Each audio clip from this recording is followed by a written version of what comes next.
The warning blared through the control room, shrill, deafening, urgent. Security breach! Level 3, alien hostiles inbound. Captain Aria Kessel didn't flinch. She had been through too many of these alerts to let them rattle her. Her fingers flew over the holographic control panel, navigating through defensive protocols. The AI system hummed in the background, but the pressure was on her shoulders now. They had one shot at surviving this. Status report, she barked, her voice cold, clear, commanding. Scans show 3 ships, at least 2 are beyond our current weapon range. Lieutenant Anders reported, his eyes glued to the screens. His face was pale, but his hands were steady. The 3rd is in range. But it's a damn monster, Captain. This is bad. Aria didn't need to be told twice. A quick glance at the tactical map confirmed the worst. The ships weren't just hostile, they were specifically targeting Earth. The realization struck her like a physical blow. This wasn't a random skirmish. They weren't trying to establish a foothold. They were here to eradicate humanity. Prepare all weapons systems, she ordered, her voice a controlled fire. Lock onto the closest ship. We take the first one down, and we fight the next 2 with whatever we have left. Yes, Captain, Anders replied, his voice now tinged with an emotion that couldn't quite hide the fear. But fear was a luxury. Aria wasn't in the mood for it. Fear didn't win wars. Action did. And right now, the only action that mattered was stopping whatever alien species had decided to test humanity's mettle. She looked out the window of the bridge, watching Earth spin below. The planet was her home, her battlefield, her final stand. But what would she do if this was it?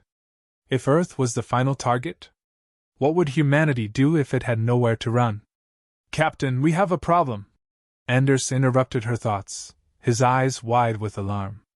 The 3rd ship just vanished. Disappeared. Like it was never there. Impossible. Aria's stomach dropped. Are you telling me that we just got attacked by an invisible ship? Not invisible, Captain. Stealth technology. I think it's already behind us. It's... Before Anders could finish, the room shook violently. A massive explosion blasted through the rear hull. Red lights flooded the bridge as alarms blared, a constant shriek that made Aria's head ache. Hull breach! Shouted Sergeant Diaz from the communications station. We're losing air pressure in Sector 7. We need to. Aria gritted her teeth, slamming her hand down on the console. Seal off the sector. Full lockdown. We're trying, but the systems are. Diaz's voice cut off as another wave of tremors rocked the ship. Focus on survival, not protocol. Aria snapped, feeling the pressure mounting. She turned back to the tactical screen.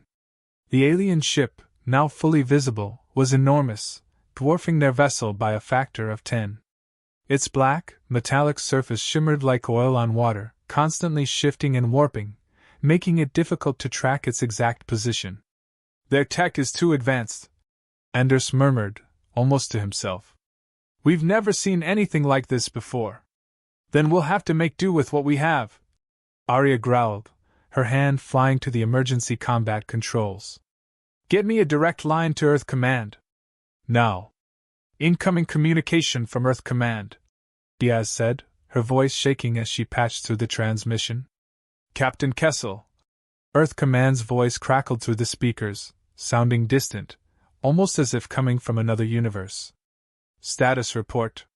We are detecting unusual readings on your vessel. What's going on? They've breached the hull. Aria snapped, feeling a cold knot form in her stomach. The alien force is already boarding the ship. We're facing total annihilation unless you give us reinforcements. There was a long pause. She could hear the frantic background noise on Earth Command's end, a mix of urgent chatter, computer beeps, and static. Understood, Captain? We're sending backup forces. The transmission cut out. Static replaced the voice. Shit! Aria cursed under her breath, looking around the bridge.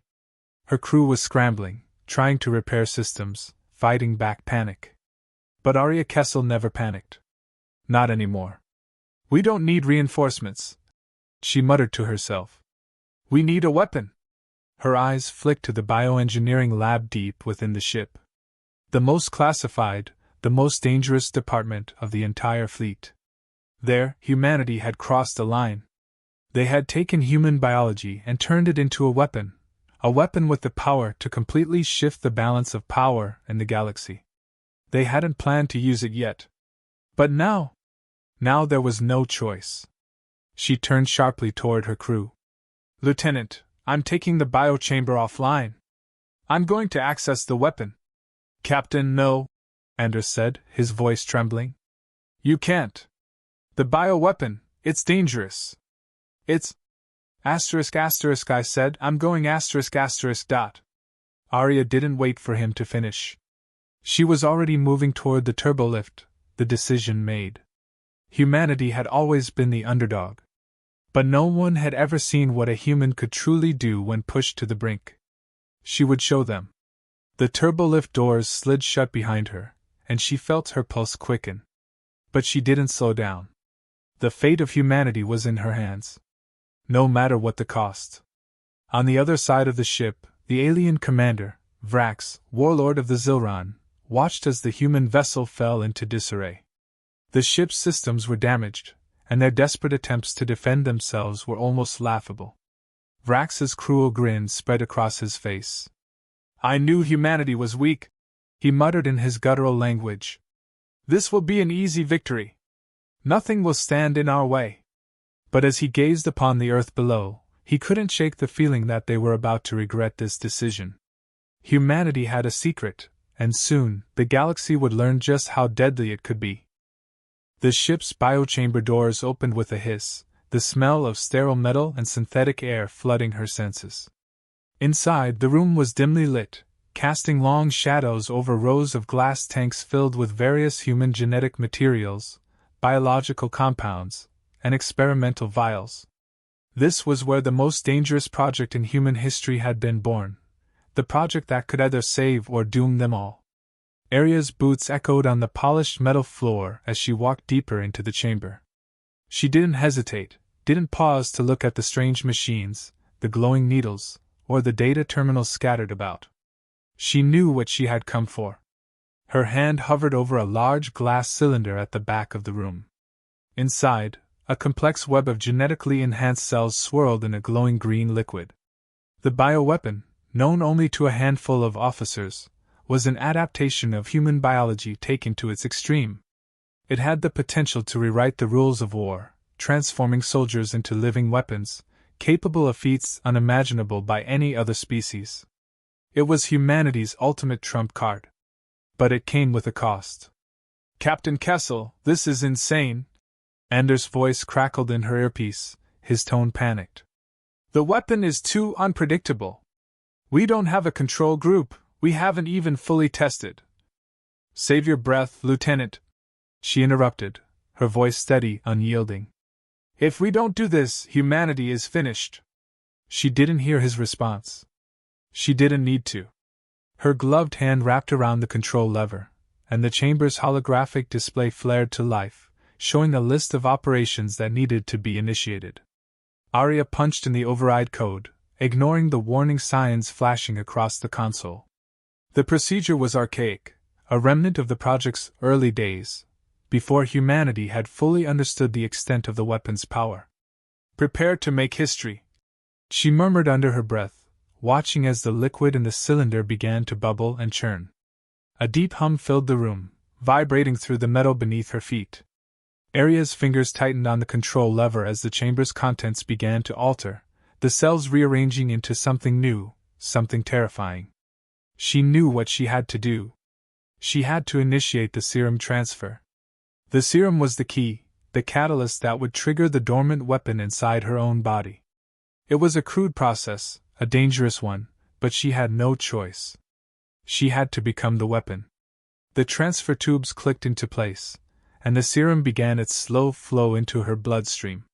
She gritted her teeth as a sharp, burning sensation spread from her arm through her chest. Her body recoiled, fighting the foreign substance, but she forced herself to stand tall, to remain still. This was no longer about strategy or tactics. This was about survival. her survival. The transformation took hold almost immediately. Aria's skin tingled, her muscles pulsed with unnatural energy. Her vision blurred as the serum rewrote her very DNA. "Captain? Please! Don't do this!" Anders' voice echoed through her earpiece again, but Aria couldn't focus on him now. She felt the power surging through her veins, felt her strength magnifying, her senses sharpening to an almost supernatural degree. It was happening. She dropped to one knee as the pain intensified, as her body stretched and restructured itself. But she fought through it. She had to. The ship was under attack. The Earth was at risk. There was no time for weakness. The walls around her seemed to melt away as her perception expanded. The room, the ship, the very atmosphere around her, the enemy seemed so small now, so insignificant. She could feel the pulse of the enemy's ships in deep space, could almost taste their fear. They had no idea what they were up against. "Status, Captain?" Anders asked, his voice breaking through the fog of her mind. The transformation was complete. Aria stood slowly, every muscle in her body firing with heightened awareness. Her skin was flush, tingling with energy.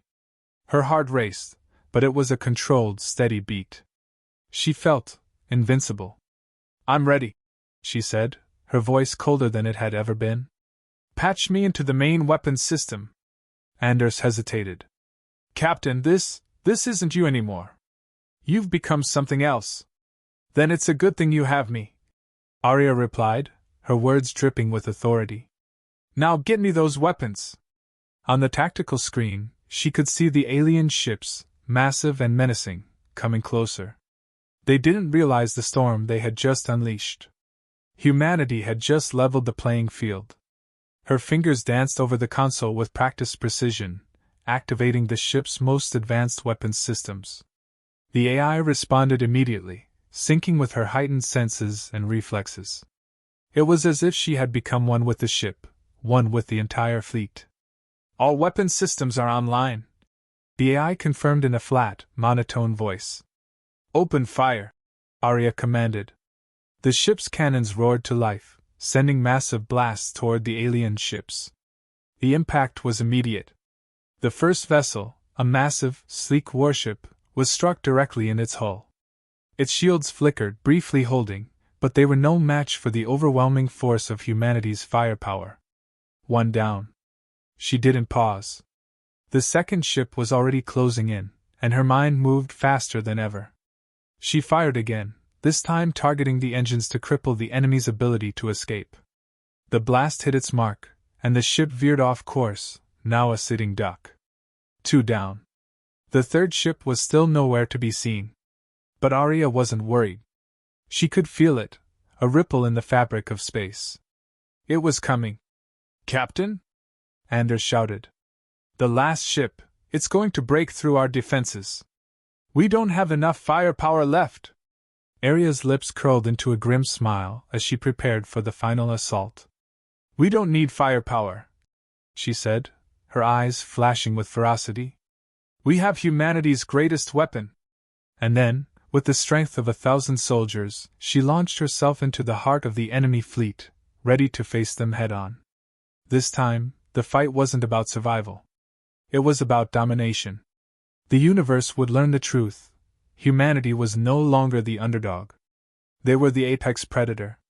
And no one, not even the stars themselves, could stand against them. The universe stood still for a heartbeat. Aria Kessel's body surged with energy, every cell on fire as she rocketed toward the heart of the alien fleet. She could feel the alien ship before she even saw it, a pulsating, cold mass of malice in the void of space. The Zilron warship was massive, its hull scarred with countless battles, its engines glowing with the deadly promise of annihilation. But this time, it wasn't the hunter. Humanity had become the apex predator. And Aria Kessel, enhanced by the very bioweapon designed to ensure their survival, was humanity's weapon. "Captain, what the hell are you doing?" Anders' voice crackled in her earpiece. But Aria barely heard him anymore. The only sound that filled her mind was the rush of blood, the hum of power, the thrum of imminent victory. She wasn't thinking. She was acting. Her suit's thrusters fired, pushing her forward with blistering speed. The air pressure inside her cockpit was nothing more than a whisper now. The atmosphere of the ship barely registered. Her senses had expanded. She could feel the pulse of the enemy vessel, the way it recoiled in anticipation of her strike. A flash of light streaked past her, a laser beam from the alien ship slicing through the space where she'd been only a second ago. But Aria was already moving, her movements too fast, too unpredictable. The alien ship's targeting systems couldn't track her. She was alive in a way they couldn't comprehend. With a roar of energy, she slammed into the side of the enemy warship, her enhanced body breaking through its hull as easily as a human might rip through paper. Sparks flew. The alien ship shuddered as Aria moved like a force of nature, her fists tearing through the superalloyed plating with brutal efficiency. Locking onto target, Aria murmured to herself, though the words felt almost absurd. As if anything could stop her now. Through the ruptured hull, Aria's mind honed in on the ship's heart, the reactor, the core of its power. She could sense it, glowing with the heat of 1,000 burning suns, its radiance a stark contrast to the cold void outside. She didn't have to think. She just had to reach it. The Zilron, startled by the sudden breach, scrambled to activate countermeasures. But it was too late. They were too slow. Aria's enhanced reflexes made her a blur. The alien warriors, towering over her, moved in to intercept, but one by one they fell. Each movement, each strike, was calculated for maximum impact, designed to break the alien force with the same ruthless precision that had been instilled in her. "She's a goddamn monster!" one of the alien officers screamed, but Aria barely heard him over the pounding in her head. She could hear their fear. She could feel it. Fear, of course. Because how could anyone not fear a species that had made the impossible possible? One last alien soldier rushed toward her, his plasma blade shimmering in the low light. But Aria barely blinked. Her enhanced reflexes allowed her to catch his wrist mid-swing, twisting it until the blade dropped harmlessly to the floor. She didn't waste time. With a quick, brutal motion, she incapacitated him, and continued her relentless path forward. At the core, the final defenses flared up. A force field, a desperate last measure to protect the reactor, pulsed around the central chamber. But Aria had anticipated this. With a sharp command, she redirected the ship's weapons systems, feeding her enhanced vision into the targeting array. All systems go. "Captain, you've gone rogue!" Anders' voice rang in her ear, panic rising in his voice. "Stop! Not until it's over!" She cut him off, her voice like ice. And then, she did the impossible. She ripped open the reactor's containment, unleashing a cascade of energy that obliterated the core of the warship. The shockwave vibrated through the structure, sending a pulse of energy cascading outward, and the ship's once glowing form flickered, dimming, until it exploded in a burst of light that was blinding even from the safety of her enhanced position. The ship's core collapsed inward. It was over. As the shockwave reverberated through space, Aria floated in the debris, her breathing steady, her body alive with the energy that had once been thought impossible. She felt the alien presence falter, then vanish. Victory was hers. The entire fleet was decimated, their forces scattered like dust in the wind. There would be no more alien threats. Humanity had claimed the galaxy, and no one would dare challenge them again. But even in her victory, the weight of it all hung heavy on her. The bioweapon that had transformed her had come with a cost. Her humanity, her connection to it, was slipping away. The power, the fury, it was intoxicating, but it was also isolating. And Anders' voice broke through her thoughts again, his words both relieved and fearful. "Captain, you did it, you saved us. But what happens now?" Aria closed her eyes for a moment, letting the silence of the void settle around her. The aftermath of the battle had left her body drained, but her mind was still racing, still calculating the next steps. Humanity had won, but this was just the beginning. She wasn't sure how long she could keep this power under control. She wasn't sure what she was becoming. But that was a problem for tomorrow. "Get ready," she said softly, her voice dark and powerful. The real war has just begun. The universe had just learned what it meant to face humanity. And now it would never forget.